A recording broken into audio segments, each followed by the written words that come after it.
Okay students, last video में हम लोग फर्स्ट चैप्टर कंप्लीट कर चुके थे। मैंने आपको उसके क्वेश्चन आंसर्स होमवर्क में करने के लिए बताए थे। क्वेश्चन आंसर किस तरह से करने हैं, आप एक बार लेसन को बुक से स्टडी करें। बुक आपको मार्केट में अवेलेबल होगी, नहीं तो आप किसी भी पुराने स्टूडेंट से जो है वो बुक ले सकते हैं। 12th का सिलेबस जो है वो इस साल सेम है, कोई तरह का चेंजेस नहीं हुआ है।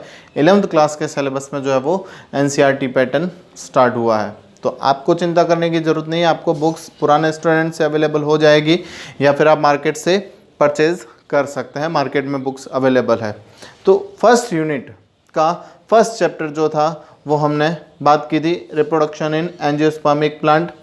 सेकंड चैप्टर के अंदर हम आगे देखते हैं कि किस तरह से ये सेक्सुअल रिप्रोडक्शन जो है वो कंप्लीट होता है, कौन कौन से ऑर्गन्स है, कौन कौन से पार्ट्स है जो सेक्सुअल रिप्रोडक्शन के अंदर हेल्प करते हैं, पार्टिसिपेट करते हैं।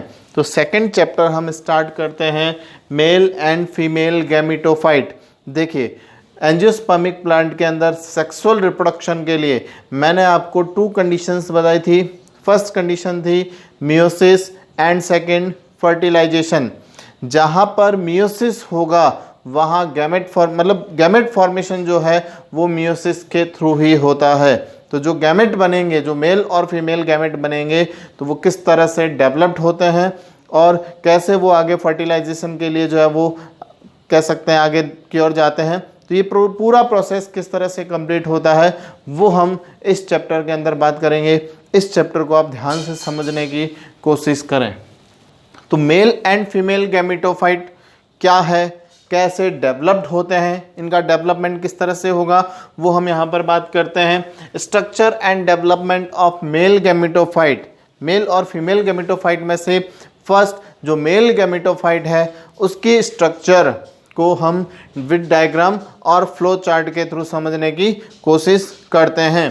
तो सबसे पहले हम बात करते हैं स्टमन और माइक्रोस्पोरेंजियम, यानी कि जो स्टमन कल हमने बात की थी लास्ट वीडियो के अंदर, जो फ्लावर है एंजियोस्पर्मिक प्लांट के अंदर जो फ्लावर होता है वो क्या है, वो सेक्सुअल रिप्रोडक्टिव ऑर्गन है, यानी कि लैंगिक जनन अंग का कार्य करता है। फ्लावर के 4 मेन साइकिल बताए थे, इट मीन 4 मेन पार्ट बताए थे आपको।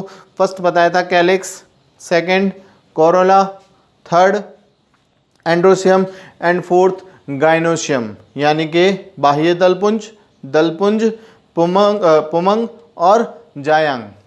एंड्रोशियम और gynoecium is male and female reproductive sex organ. जो जायांग और पुमंग है ये नर और मादा जनन अंग का कार्य करते हैं। तो जो एंड्रोशियम है यानी कि जो पुमंग है उसकी संरचना, हम यहाँ पर मेल गैमेटोफाइट की स्ट्रक्चर को डिस्कस कर रहे हैं, तो हम यहाँ पर बात करेंगे एंड्रोशियम की। एंड्रोशियम क्या है, जो मेल सेक्स ऑर्गन्स होते हैं यानी कि जो स्टमन्स होते हैं उनका ग्रुप है, ग्रुप ऑफ स्टमन्स, यानी कि जो सिंगल यूनिट है एंड्रोशियम की, जो सिंगल यूनिट है वो क्या कहलाती है, स्टमन कहलाती है। इसको हम माइक्रोस्पोरोफिल यानी कि लघु बीजाणु पर्ण भी कह सकते हैं। और इस माइक्रोस्पोरोफिल के ऊपर जो पॉलन सेक प्रेजेंट होते हैं, पॉलन सेक के अंदर जो चैम्बर्स प्रेजेंट होते हैं उनको हम बोलेंगे माइक्रोस्पोरेंजियम, यानी कि लघु बीजाणुधानी, जहां पर पराग कणों का, पॉलन ग्रेन्स का जो है वो डेवलपमेंट कंप्लीट होता है। किस तरह से होता है ये डेवलपमेंट वो हम यहाँ पर चर्चा करते हैं। सबसे पहले हम बात करते हैं स्टमन की स्ट्रक्चर, यानी कि जो माइक्रोस्पोरोफिल है उसकी स्ट्रक्चर कैसी है। तो फ्लावर की स्ट्रक्चर के जो 4 पार्ट थे उसके अंदर हमने पढ़ा था एंड्रोशियम। एंड्रोशियम के अंदर हमने बात की थी सिंगल स्टमन। जो सिंगल स्टमन होता है इसके 3 मेजर पार्ट होते हैं। फर्स्ट पार्ट क्या होगा, फिलामेंट, या जिसे आप कह सकते हैं पुतंतु। जो फर्स्ट पार्ट है वो है फिलामेंट। क्या है फिलामेंट, आप देखें पुंकेसर यानी कि जो स्टमन है उस स्टमन के अंदर एक पतली धागे के समान थ्रेड लाइक स्ट्रक्चर प्रेजेंट होती है, जो कि एंथर्स सेक को, यानी कि जो पॉलन सेक होते हैं, एंथर्स होते हैं, उनको अक्यर करने का काम करती है। तो ये जो थ्रेड लाइक स्ट्रक्चर है, धागे के समान जो संरचना है, इसको हम बोलते हैं फिलामेंट। यानी कि पुतंतु कहा जाता है। ये कैसा होता है? स्टेराइल टिश्यू होता है, यानी कि ये बंध्य ऊतक है, ये रिप्रोडक्शन में हेल्प नहीं करता है। सेकंड पार्ट आता है इसके अंदर एंथर, यानी कि परागकोश। देखें इधर, ये जो फिलामेंट है, इस फिलामेंट के एपेक्स पार्ट पर, जो टिप पार्ट है, यहाँ पर 2 चैम्बर्स या कह सकते हैं कि 2 पॉलन सेक जो है वो यहाँ पर प्रेजेंट होते हैं। इट मीन्स पॉलन सेक तो कह सकते हैं, अभी बात करते तो जो एंथर है ये 2 लोब्स के अंदर डिवाइड होता है। जो ये एंथर है परागकोश, ये 2 लोब्स के अंदर, 2 पालियों के अंदर विभक्त होता है। और थर्ड पार्ट होगा इसका कनेक्टिव टिश्यू, या इसको केवल कनेक्टिव लिख सकते हैं, योजी कहा जाता है इसे। ये क्या करता है? ये जो कनेक्टिव है ये एंथर की दोनों लोब्स को, पालियों को आपस में क्या करता है? जोड़ने का काम करता है, उसे अटैच करने का काम करेगा। ये भी क्या है? स्टेराइल टिश्यू है। इट मीन्स बंध्य ऊतक है, जनन के अंदर भाग नहीं लेता है। इट मीन्स जो गैमेटोफाइट यानी कि जो नर युग्मक है, उन नर युग्मकों का निर्माण कहाँ पर होगा? इस एंथर के अंदर, यानी कि पराग कोश के अंदर होता है। ये जो इसका पार्ट है ये इसका मेन पार्ट होगा। इट मीन्स जो नर युग्मक है उसका निर्माण कहाँ पर होता है? यहाँ इसके अंदर होता है। तो देखते हैं हम इसकी आंतरिक संरचना किस प्रकार से होती है और इसका निर्माण किस तरीके से होता है। हम बात करें structure of anther.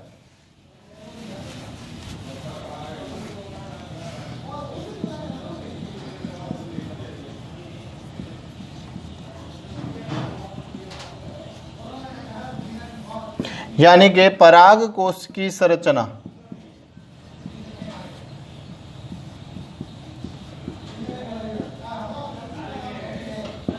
Anther structure किस तरह से होती है? तो अभी हमने बात की, जो एंथर है या जो परागकोश है ये 2 पालियों के अंदर क्या होता है? विभक्त होता है। और ये दोनों पालियां एक योजी की सहायता से, कनेक्टिव की सहायता से जो है वो आपस में क्या होती है? जुड़ी हुई होती है। और प्रत्येक पाली यानी कि जो दोनों लोब्स हैं, ये दोनों लोब्स फिर से 2-2 चैम्बर्स के अंदर क्या होते हैं? डिवाइड होते हैं, 2-2 कोष्ठों के अंदर विभक्त होते हैं, जिन्हें कहा जाता है पॉलन सेक या माइक्रोस्पोरेंजियम। क्लियर है? ये जो अभी हमने बात की है, जो पॉलन सेक होते हैं यानी कि जो एंथर है, ये इसकी 2 पालियां बनी हुई है और दोनों पालियां फिर से 2-2 चैम्बर के अंदर डिवाइड है। और इन दोनों चैम्बर्स यानी कि इन दोनों लोब्स के अंदर टोटल कितने चैम्बर्स होंगे? 4 चैम्बर्स प्रेजेंट होंगे। ये जो फर्स्ट चैम्बर है ये भी 2 चैम्बर्स, फर्स्ट लोब जो है वो 2 चैम्बर्स के अंदर डिवाइड होगा, और सेकंड लोब ये भी 2 चैम्बर्स के अंदर क्या होगा? डिवाइड होगा। तो दोनों पालियों को मिला करके कुल कितने चैम्बर्स होते हैं? 4 चैम्बर्स प्रेजेंट होते हैं।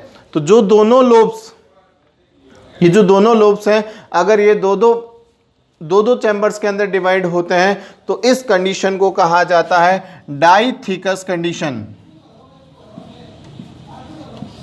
ये तो कहलाती है डाइथिकस कंडीशन, यानी कि प्रत्येक लोब जो है वो 2-2 चैम्बर्स के अंदर, पॉलन सेक के अंदर जो है वो डिवाइड होता है। इस कंडीशन को कहते हैं डाइथिकस यानी कि द्विपालित अवस्था। ये द्विपालित अवस्था कहलाती है। और कुछ फैमिलीज जैसे कि मालवेसी फैमिली के अंदर आप देखेंगे, मालवेसी फैमिलीज के अंदर जो एंथर होता है वो कह सकते हैं कि 2 चैम्बर्स में ही डिवाइड होता है, वहाँ पर 2 चैम्बर्स प्रेजेंट होते हैं, या कह सकते हैं कि सिंगल एंथर प्रेजेंट होगा। और कह सकते हैं कि ये जो अगर 2 लोब्स प्रेजेंट है तो दोनों लोब्स जो है वो 1-1 चैम्बर्स के अंदर ही डिवाइड होते हैं। इस कंडीशन को कहा जाता है मोनोथिकस कंडीशन। ये मोनोथिकस कंडीशन यानी कि एक पालित अवस्था कहलाती है। ये मोनोथिकस कंडीशन कहलाती है। तो ये तो होगी इसकी, कह सकते हैं कि आउटर स्ट्रक्चर, यानी कि जो एंथर है इस एंथर की स्ट्रक्चर किस तरह से कंप्लीट होती है।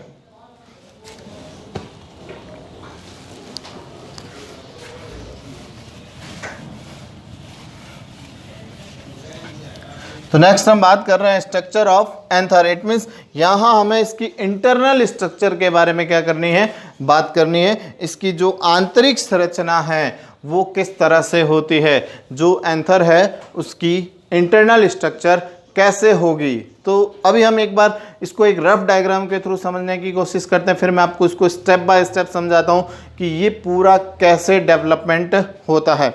देखिए, एट इनिशियल स्टेज यानी कि शिशु अवस्था के अंदर, यानी कि जो एंथर है, ये जो एंथर देखेंगे आप, एंथर लोब प्रारंभिक अवस्था के अंदर जो है वो एक समान प्रकार की कोशिकाओं से क्या होता है, बना हुआ होता है। सारी कोशिकाएं साइज में एक जैसी होगी, शेप में एक जैसी होगी, कोई डिफरेंस नहीं होगा। तो एक समान प्रकार की कोशिकाओं से बना होता है। और ये कोशिकाएं जो है एक आउटर लेयर यानी कि जो एपिडर्मिस होती है, बाह्य चर्म कहा जा सकता है जिसको, उसके द्वारा क्या होती है, ढकी होती है। इसे कहा जाता है एपिडर्मिस। आप देखिए इस तरह से स्ट्रक्चर, अगर हम इसका लॉन्गिट्यूडनल सेक्शन काट करके देखें, sorry transfer section, TS section काट करके देखें, तो इसकी जो स्ट्रक्चर है वो लगभग आपको इस तरह से दिखाई देती है।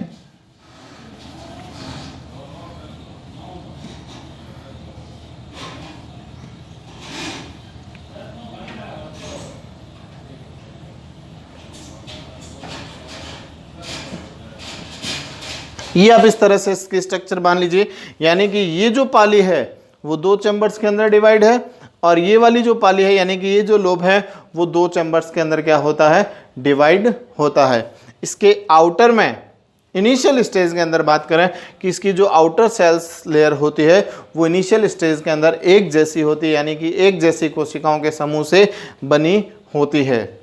जैसे जैसे डेवलपमेंट होगा, धीरे धीरे कोशिकाओं का विकास होता है, तो विकास के दौरान जो एपिडर्मिस लेयर है, उस एपिडर्मिस के नीचे की जो लेयर होती है, यानी कि जो अधोचर्म कोशिका होती है, हाइपोडर्मल सेल्स जो होती है, उन हाइपोडर्मल सेल्स में से कोई भी एक सेल्स जो है वो क्या होती है, साइज में बड़ी होना स्टार्ट हो जाती है। उसका साइटोप्लाज्म, कोशिका द्रव्य जो है वो डेंस होना स्टार्ट हो जाएगा। न्यूक्लियस का साइज जो है वो क्या हो जाएगा, बड़ा होना शुरू हो जाता है। देखिए अब इसको इस तरह से समझने की कोशिश कीजिए। मैं एक पार्ट को जो है वो बड़ा करके दिखाता हूं, यानी कि जो सिंगल चैम्बर है, इस सिंगल चैम्बर को आप देखने की कोशिश कीजिए। ये यहां पर कोशिकाओं का एक समूह बना हुआ है।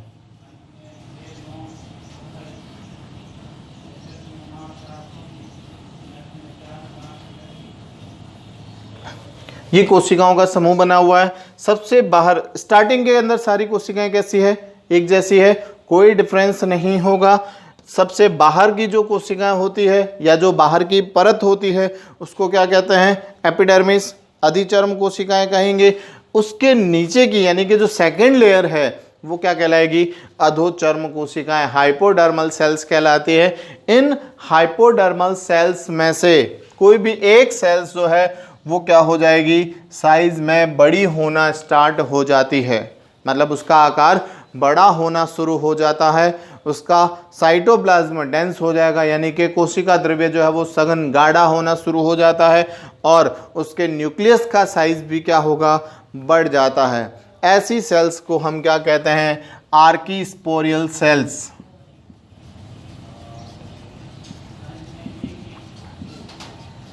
इसे आर्कीस्पोरियल सेल्स यानी कि प्रपशु कोशिकाएं कहा जाता है। इसे प्रपशु कोशिका कहते हैं, आर्कीस्पोरियल सेल्स कहा जाता है। अब ये जो आर्कीस्पोरियल सेल्स है ये क्या करेगी, ये नेक्स्ट डेवलपमेंट करेगी, यानी कि पॉलन सेक जो माइक्रोस्पोरेंजियम है, लघु बीजाणुधानी है, इसका क्या करती है, निर्माण करती है। और इस लघु बीजाणुधानी के अंदर ही किसका निर्माण करेगी, पॉलन ग्रेन्स, या जिन्हें माइक्रोस्पोर्स कहते हैं, लघु बीजाणु कहते हैं, उनका निर्माण करती है, जो कि पराग कणों के अंदर परिवर्तित हो जाते हैं। तो ये जो आर्कीस्पोरियल सेल्स है ये किस तरह से जो है वो निर्माण करती है, लघु बीजाणुधानी का, वो हम एक फ्लो चार्ट के द्वारा समझने की कोशिश करते हैं। आपको इस चार्ट के अंदर पता चलेगा कि ये जो आर्कीस्पोरियल सेल है ये किस तरीके से जो है वो क्या करेगी, विकास करती है, डेवलपमेंट को पूरा करती है। तो आर्कीस्पोरियल सेल्स का निर्माण कैसे होता है वो हमने यहाँ पर देखा कि इनिशियल स्टेज के अंदर, प्रारंभिक अवस्था के अंदर सभी कोशिकाएं एक जैसी होती है। इसके बाहर जो है वो एक पतले चरण आवरण का जो है वो निर्माण होता है जिसे अधिचर्म कोशिका या एपिडर्मिस सेल्स कहते हैं। इसके नीचे की जो कोशिका होती है वो आकार में बड़ी हो जाती है, कोशिका द्रव्य सघन हो जाता है, आकार न्यूक्लियस का आकार जो है वो बड़ा हो जाता है। ऐसी कोशिका को हम क्या कहते हैं, आर्कीस्पोरियल सेल, यानी कि इसे प्रपशु कोशिका कहा जाता है। ये प्रपशु कोशिका कहलाएगी। अब ये जो प्रपशु कोशिका है, आर्कीस्पोरियल सेल जो है वो क्या करती है, पेरिक्लाइनल डिवीजन यानी कि परिणत विभाजन करती है। यहाँ पर पेरिक्लाइनल डिवीजन होगा, परिणत विभाजन। अब देखिए परिणत विभाजन, पेरिक्लाइनल और एंटीक्लाइनल डिवीजन क्या होते हैं वो एक बार समझ लीजिए। ये आपको 11th क्लास के अंदर ये टॉपिक आता है, जब हम वहाँ पर एनाटॉमी डिस्कस करते हैं तब वहाँ पर हम इसको बात करते हैं। तो परिणत विभाजन और अपनत विभाजन यानी कि पेरिक्लाइनल और एंटीक्लाइनल डिवीजन क्या होते हैं। देखिए यहाँ हमारे पास में कुछ सेल्स का एक ग्रुप है,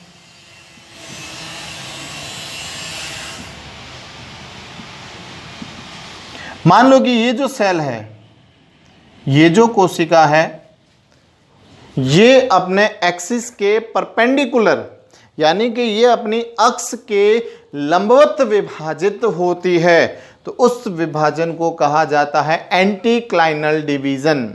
समझना ध्यान से, इसकी अक्ष, मान लो कि ये इसकी अक्ष होगी, एक्सिस है, और अगर ये अपने एक्सिस के परपेंडिकुलर लंबवत विभाजित होती है, इस तरह से विभाजित होती है, तो इस प्रकार की कोशिका का जो विभाजन होता है या इस तरह का जो विभाजन होता है उसे हम क्या कहते हैं, एंटीक्लाइनल डिवीजन कहते हैं।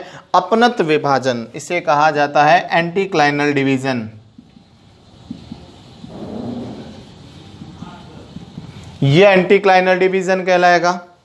ठीक है, सेकंड क्या बनेगा, पेरिक्लाइनल डिवीजन। अब इसी को आप इस तरह से समझ लीजिए कि ये जो कोशिका का विभाजन है वो लंबवत न होकर के क्या हो, पैरेलल हो जाए, यानी कि वो परपेंडिकुलर ना हो करके उसके पैरेलल, एक्सिस के पैरेलल हो जाए, यानी कि ये कोशिका इस तरह से विभाजित हो जाए। मैं बीच वाली कोशिका को ही दिखा रहा हूँ, पहले इस तरह से विभाजन हुआ था, वो एंटीक्लाइनल डिवीजन था, और अब ये कह सकते हैं पैरेलल डिवाइड हो रही है। ठीक है, तो इस तरह का जो विभाजन होगा वो क्या कहलाएगा, वो कहलाएगा पेरिक्लाइनल डिवीजन।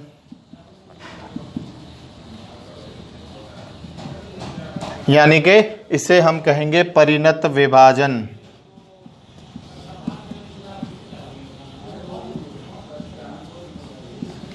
परिणत विभाजन। तो ये जो आर्कीस्पोरियल सेल है, प्रपशु कोशिका जो है वो कौन सा विभाजन करती है, परिणत विभाजन करती है, पेरिक्लाइनल डिवीजन करेगी। और ये आर्कीस्पोरियल कोशिका जो है वो दो कोशिकाओं का निर्माण करेगी। देखिए ये कोशिका डिवाइड हो गई, दो कोशिकाएं बन गई। दो कोशिकाएं कौन सी बनती है, एक तो बनती है प्राइमरी पैराइटल सेल यानी कि प्राथमिक वित्तीय कोशिका,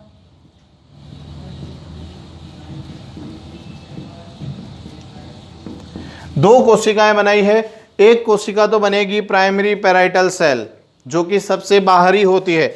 अब मान लीजिए यही लहर है, ये आर्कीस्पोरियल सेल है, इस आर्कीस्पोरियल सेल के अंदर ये पेरिक्लाइनल डिवीजन हुआ, और ये जो बाहर की कोशिका बनी है ये क्या बनेगी, ये प्राइमरी पैराइटल सेल बनेगी। ठीक है, प्राइमरी पैराइटल सेल बन गई, प्राथमिक वित्तीय कोशिका का निर्माण हो गया। और जो दूसरी कोशिका बन रही है वो कोशिका बनेगी आपके प्राइमरी स्पोरोजिनस सेल यानी कि प्राथमिक बीजाणु कोशिका, स्पोरोजिनस सेल का निर्माण करेगी, या कह सकते हैं कि प्राथमिक बीजाणुद्भिद कोशिका का निर्माण करती है। ये जो सेकंड सेल बन जाएगी ये बन जाएगी प्राइमरी स्पोरोजिनस सेल, प्राथमिक बीजाणुद्भिद कोशिका का निर्माण कर लेती है। ठीक है, अब इसको तो हम आगे देखेंगे, ये तो सीधे ही जो है वो आगे डेवलपमेंट होगी। सबसे पहले देखते हैं, देखिए आउटर में तो क्या बन गई, प्राइमरी पैराइटल सेल बन गई। ठीक है, ये जो प्राइमरी पैराइटल सेल है यानी कि जो बाहर वाली कोशिका है, ये फिर से पेरिक्लाइनल डिवीजन करेगी। ठीक है, ये पेरिक्लाइनल डिवीजन मतलब ये जो बाहर वाली जो कोशिका है ये फिर से पेरिक्लाइनल डिवीजन करती है और पेरिक्लाइनल डिवीजन करके दो और परतें बना लेती है। एक परत तो क्या बनेगी, एंडोथीसियम बनेगी, अंतस्थीसियम का निर्माण कर लेती है। एंडोथीसियम का निर्माण कर लेती है और जो दूसरी कोशिका बन रही है, इसके नीचे वाली जो दूसरी कोशिका बनेगी वो क्या बनेगी, पैराइटल सेल बन जाएगी, यानी कि इसे कहेंगे आप भित्तीय कोशिका।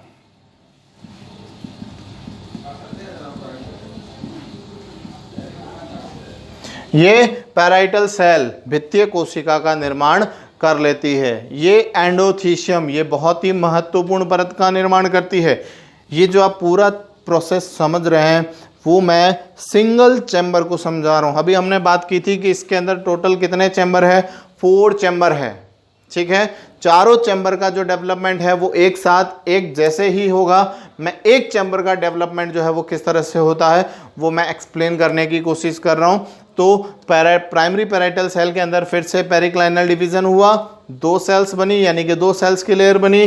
पहली बन जाएगी आपके एंडोथीसियम, अंतस्थीसियम कोशिका, जो कि कह सकते हैं कि सेकेंडरी लेयर होती है। आउटर लेयर तो होगी प्राइमरी पैराइटल सेल, उसके बाद में बन जाएगी आपके एंडोथीसियम लेयर और तीसरी बन जाएगी आपके पैराइटल सेल।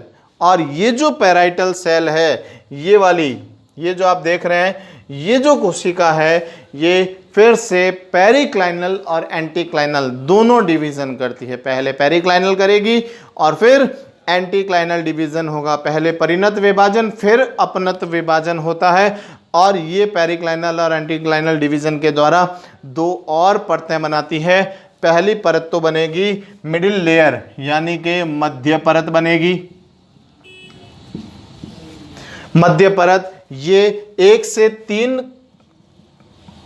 परतों के रूप में बनती है, यानी कि इसकी 1 से 3 परतें बनती है और अगली बनती है टेपिटम यानी कि पोषु तक का निर्माण हो जाता है।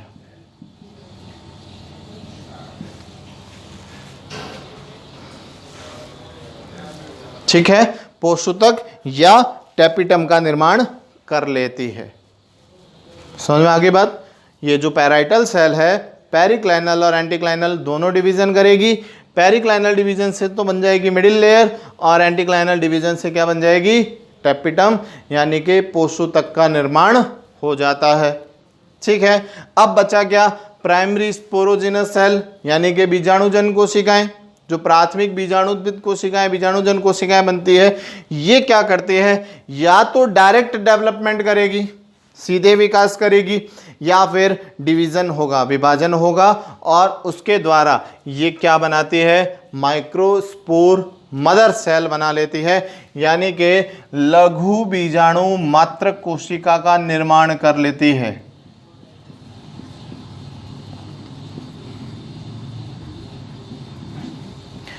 माइक्रोस्पोर मदर सेल यानी कि लघु बीजाणु मात्र कोशिका का निर्माण करेगी। देखिए स्टार्टिंग के अंदर बनी थी आर्किस्पोरियल सेल से जो है वो बनी थी प्राइमरी स्पोरोजिनस सेल, और प्राइमरी स्पोरोजिनस सेल या तो डायरेक्ट या फिर डिवीजन के थ्रू क्या बना लेगी, माइक्रोस्पोर मदर सेल।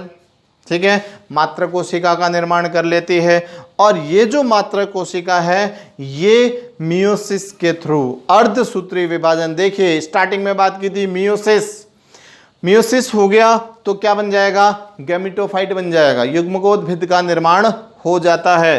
तो लघु बीजाणु मात्र कोशिका अर्धसूत्री विभाजन के द्वारा, मियोसिस के द्वारा क्या बना लेती है, 4 माइक्रोस्पोर बना लेती है, यानी कि लघु बीजाणुओं का निर्माण कर लेती है, या फिर इन्हें आप पोलन ग्रेन भी कह सकते हैं। वो भी कितने बनेंगे, 4 बनेंगे, 4 लघु बीजाणुओं का निर्माण हो जाता है। देखिए 4 क्यों बने, आपने कहा कि विभाजन तो एक ही हुआ, तो देखिए विभाजन कौन सा हुआ है, मियोसिस हुआ है, अर्धसूत्री विभाजन हुआ है। और जो अर्धसूत्री विभाजन है ये 2 चरणों में पूरा होता है। पहले चरण में 2 कोशिकाएं बनती है, दूसरे चरण में 2 कोशिकाएं बनती है। तो कुल कितनी कोशिकाएं बनती है? कुल 4 कोशिकाओं का निर्माण होता है। एक अर्धसूत्री विभाजन से एक माइक्रोस्पोर मदर सेल जो है वो 4 लघु बीजाणुओं का निर्माण करती है। और ये जो चारों लघु बीजाणु हैं एक साथ में एक चतुष्क के रूप में, एक टेट्राड फॉर्म में जो है वो क्या होते हैं, उपस्थित होते हैं। यानी कि चारों लघु बीजाणु जो है वो क्या बनाते हैं, वो चतुष्क का निर्माण करते हैं, टेट्राड बनाते हैं, चतुष्क का निर्माण करेंगे। और ये चतुष्क क्या बनाते हैं, पॉलन ग्रेन यानी कि परागकण। बाद में अलग अलग हो जाएंगे, लेकिन अभी जो है स्टार्टिंग इनिशियल स्टेज के अंदर जैसे ही डेवलपमेंट पूरा होगा ये चारों एक साथ में रहेंगे। तो देखिए ये जो सारी परतें बनी हैं, यानी कि जो इसका निर्माण हुआ है, इसका जो आवरण बना है, ये किस तरह से है, किस क्या क्या काम करती है, वो हम नेक्स्ट वीडियो के अंदर बात करते हैं। एक बार अगर आप इसका स्क्रीनशॉट लेना चाहें तो आप इसका स्क्रीनशॉट ले सकते हैं, या नोट करना चाहें तो अपने वीडियो को पॉज करके जो है वो आप इसको नोट कर सकते हैं। ये जो फ्लो चार्ट है वो आप इसको बना सकते हैं। नेक्स्ट हम बात करेंगे ये जो इसकी स्ट्रक्चर बनी है, एंथर की जो स्ट्रक्चर बनी है, जो 4 लेयर बनी है, एक बार मैं ड्रॉ करके दिखाता हूँ आपको ये किस तरह से 4 लेयर बनी है। ये इस तरह से इसके 4 पार्ट होते हैं, 4 चैम्बर बने हुए होते हैं, 4 चैम्बर बने होते हैं। मैंने एक चैम्बर का डेवलपमेंट समझाया है। सबसे बाहर जो लेयर बनी हुई है वो क्या है, प्राइमरी पैराइटल सेल है।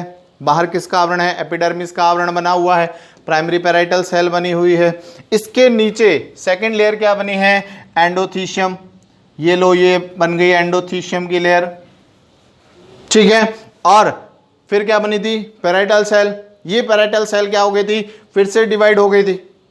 फिर से डिवाइड होने के बाद में क्या बना रही है, मिडिल लेयर। कितनी बन रही है, 1 से 3 परतों के रूप में बन रही है। तो ये जो मिडिल लेयर बन गई,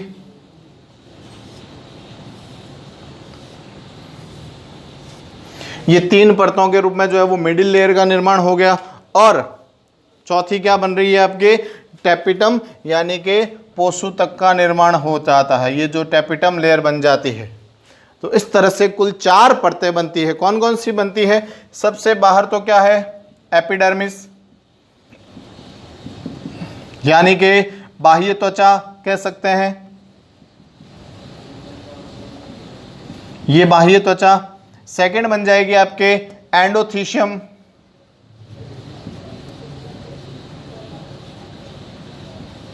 यानी कि अंतस त्वचा।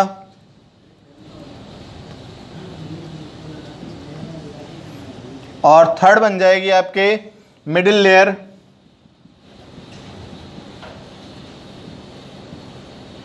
यानी कि मध्य परतें। और फोर्थ बन जाएगी आपके टेपिटम, यानी कि पोषूतक। 4 परतों का निर्माण हो जाता है। चारों चैम्बर्स के अंदर सेम डेवलपमेंट होगा तो ये 4 परतें बन जाती है। अब इन चारों परतों का काम क्या है, स्ट्रक्चर कैसी है, वो हम नेक्स्ट वीडियो के अंदर बात करेंगे, जिसे हम एंथर वॉल फॉर्म में, यानी कि जो कह सकते हैं कि परागकोश भित्ति है, ये चारों परतें जो है वो परागकोश भित्ति का, एंथर वॉल का निर्माण करती है। वो हम नेक्स्ट वीडियो के अंदर देखते हैं। आप चाहे तो स्क्रीनशॉट ले सकते हैं इसका।